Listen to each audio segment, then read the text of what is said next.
Ready for a history lesson, Gabby? A history lesson in beer? Always.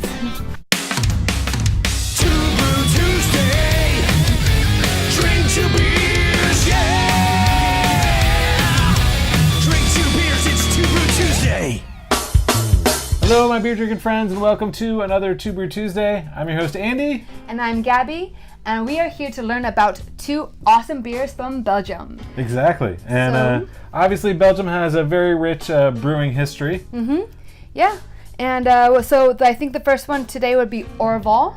I think I said that right, I hope. Orbel. Orbel, exactly. So yeah, Orbel is a Trappist brewery, so that means the brewery is run in service of the monks and any of their charitable works.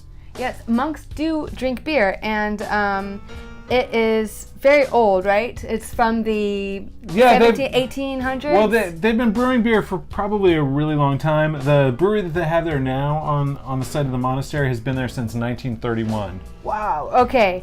So, and let's see. I am screwing this up. No, you're not. How can you screw up when there's beer in front of us, right? Right. Maybe we should open it and then we'll have more to say.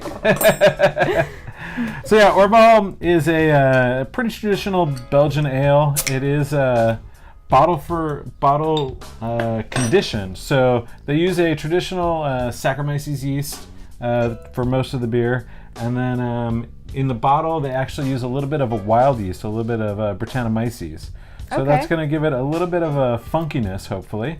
Ooh, those funky monks. Exactly. Oh, look at the head on that. That is something crazy. Yeah, it's got a lot of carbonation. You'll notice as I switched from one glass to the next, right. I kept the bottle nice and tilted because there is going to be some sediment at the bottom of the bottle, and we don't want that in our glass. No. It sounds really cool. Too bad you guys can't hear this up close and personal. It's sizzling. You can hear all the carbonation, which is a lot of fun. Yeah, so it's definitely very highly carbonated. Even as gently as I poured these two, I mean, you can see I've got a ton of head in there. Look at that. And just even looking at what beer there is in the glass, I mean, it's just bubbles are just popping out of solution. So many bubbles.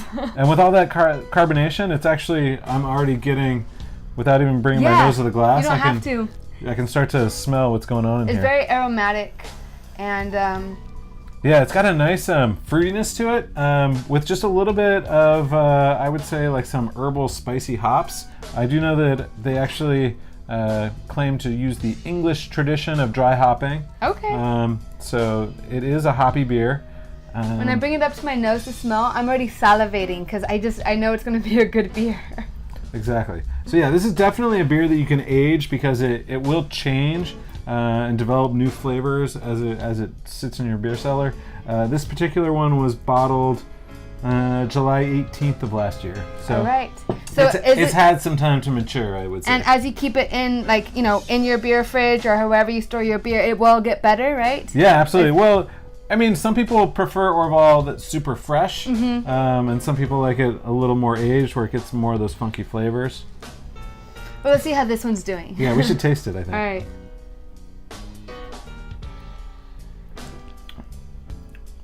Oh, that is smoother than I expected. Yeah, it's a really nice beer. It's got a little bit of a malt sweetness, a little bit of caramel malt, I would say. I mean, definitely from the color. To me, it's very light. It's not like one of those strong beers, and it's something you can eat with mussels or a warm dish with potatoes or something like that. The other thing with the Brettanomyces in there, it also is going to help dry the beer out. So those Brettanomyces organisms, they'll actually continue to eat any of the sugars that your normal beer yeast would eat. Oh, wow. Okay. It's not because when we poured it, it was very carbonated, but when I'm drinking it, I don't feel like I'm drinking that strong carbonation that we initially got when we started pouring it. Yeah, it doesn't feel like it's gonna fill you up. No, not at all. I think those monks are doing a pretty good job, huh? Yeah. Yeah, I can party with them.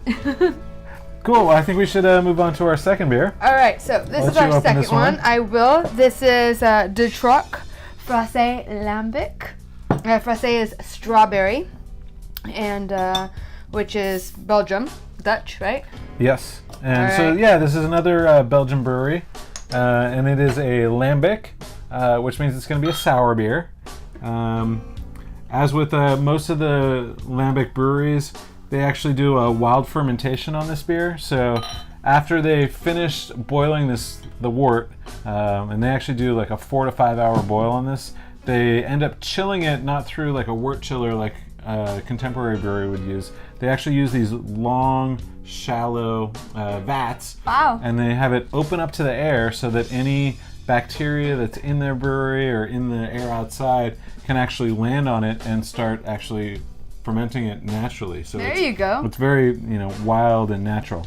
Now, I do remember more about this beer because, to be honest, I quickly did my research. It's when I was researching about both beers, it was so much, look it up honestly, like all the other beers don't have as much history as these with the monks, and this is 7th generation in, but I did read that it's sweetened with white sugar, and the juice is added later, right before it's bottled. Oh, wow. So, there we go. The brewery's been in this family for 7 generations, like you mentioned, brewing since I believe like the late 1700s. Right. And it's just the whole story and all this family stuff. It's a complicated story. Oh, he's starting already. Okay, yeah, exactly.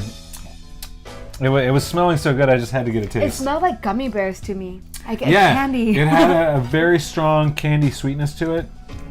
This would go with desserts. Oh, absolutely! I could see this with some vanilla ice cream. Oh my gosh, yeah, yeah. This I don't see this with burgers or shrimp. Like this is like a dessert drink to me. Yeah, exactly. And it's also good for the end of the night because it's actually not too strong. This one is only about 3.5% ABV. Yeah, hang out, have it after dinner.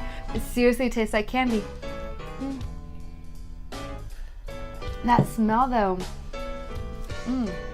Yeah, so I get a strong strawberry aroma, but I also get a little bit of the malt when I'm in the aroma. But when you taste it, it is very strawberry, and then the acidity on it is actually not too high. It's only lightly sour.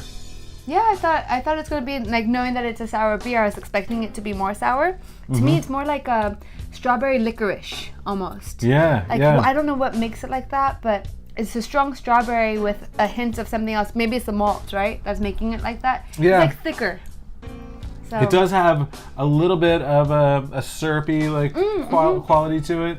Maybe it's the white sugar. Exactly. Who knows? Oh, I think we did pretty good. I think so too. Awesome. Yeah. Well, if you guys enjoyed this video, please make sure you give us a thumbs up. Don't forget you can subscribe so you don't miss out on any of our other content. And subscribe, check us out. Yeah. Until next Tuesday, right, Gabby? Next Tuesday it is. Cheers.